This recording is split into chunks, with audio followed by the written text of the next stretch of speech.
ganito magkasakit sa abroad. Nag-steam ako to remove the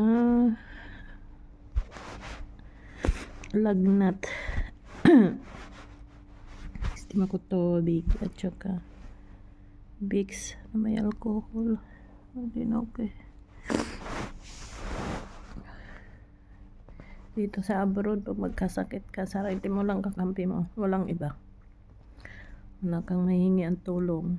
Kung hindi yung amo mo, kabait yung amo mo, sabihin, aalis ka, punta ka ng hospital. In fairness naman sa amo ko, tinanong niya ako, punta tayo ng hospital. Sabi ko, hindi mo na, mag-steam lang muna ako para mawala yung lagnat ko.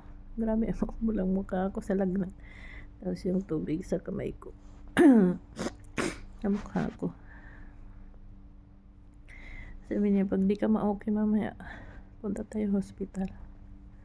Tapos binigyan niya ako ng gamot. First time. Wala nang umuwi ako. Ito parang ito yung pinakamatinding ko. Lagnat ko.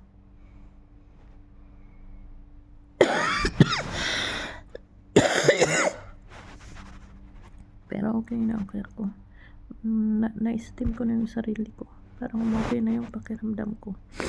Kasi nagsilabasan na yung pawis sa katawan ko. Ganito. Kung kayo mahina mag-abroad, huwag na lang kayo mag-abroad. Masilang kayo. Hindi kayo marunong mag-alaga sa mga sarili ninyo. Huwag kayo mag-abroad. Dahil ang abroad ay hindi para sa inyo. Kasi dito, pag nagkasakit kayo, sarili mo lang. Saan mo, walang tulong mo sa iyo. Depende na lang kung yung kasama mo sa bahay, mabait, tutulungan ka. Pero kung hindi, pasensya ka. Walang tutulong sa iyo pag may sakit ka. Ako 2 araw na to, hindi ko maigalaw yung katawan ko. Kasi nga,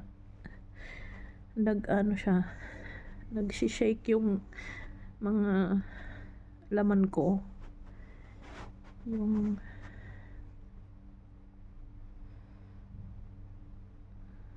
nag-shake yung mga laman ko. Yung muntik pa ako matumba. Buti na lang nahawakan ako ng kasama ko. Kasi parang walang lakas yung mga joint ko. Pero okay na ako. Sure no ay. Ha?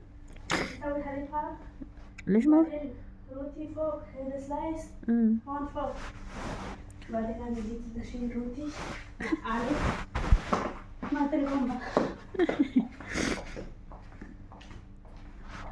And then yun, ano ba yung sinasabi ko? Kadalasan pa naman ako pag nagkasakit, minsanan lang, pero pag nagkasakit ako matindi.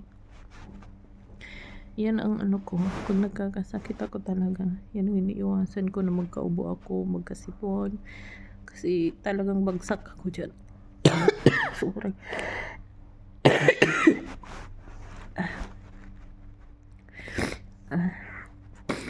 Yung ilong ko wala akong maamoy. In fairness naman sa amo ko, kasi wala yung mga bata ngayon, wala yung mga alaga ko. Umalis sila kasama yung tatay niya. Huwag kayong mag-alala dyan kasi pawis lang yun. Sama yung tatay nila papuntang nagbakasyon. Yung amo kong babae lang nandito. Tinawagan niya ako kanina. Sabi niya, kumusta ka? Ano pakiramdam mo? Sabi ko, okay naman. Okay naman, pero yun lang nga. Yung laman ko, yung mga ko, sorry. Yung mga muscle ko is masakit. Nagsishake siya. Sabi naman niya, okay. Akyat ako dyan, bigyan kita ng medisina. Tapos umakyat siya dito, nagaganito na ako. Sabi niya, siya na saway. Sabi niya, gusto ko madam, gusto ko matanggal yung mga muscle pain ko. Masakit kasi. Sabi naman niya, okay, pag hindi ka ma-okay, punta tayo hospital mamaya. Sabi niya. Sabi ko naman, Kaya I-try ko lang ayoko ng hospital talaga. I-try ko lang mag-steam ulit mamaya. Kasi sabi ko pag na-steam ako, alam ko ang katawan ko pag na-steam ko yan, nagiging okay ako. Sabi niya, okay, we'll see. Tapos dinala niya ako dito ng medisina. So yun.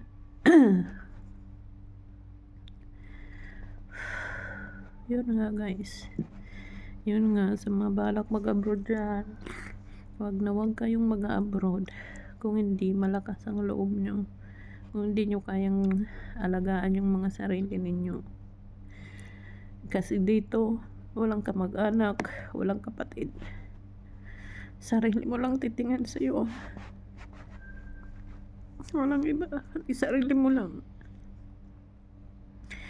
wala kang ibang asahan. Kaya pag nag-abroad ka, bawal magkasakit. Kasi pag nagkasakit ka, ang hirap, sobrang hirap. Pag pa yung amo mo, masungit pa, kahit may sakit ka pa, trabahuin ka. Pero yung amo ko, in fairness naman, hindi niya, sinasabi niya, pahinga ka lang. Tapos pag okay ka na, alas tayo mamaya. I mean, punta tayo ng hospital mamaya. So, ganun.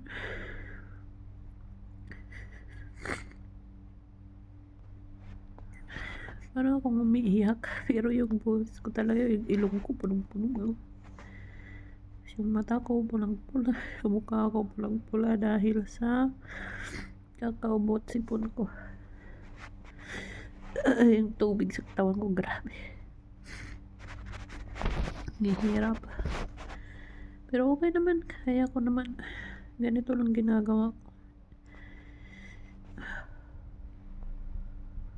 Thank you. Mag-iingat kayo.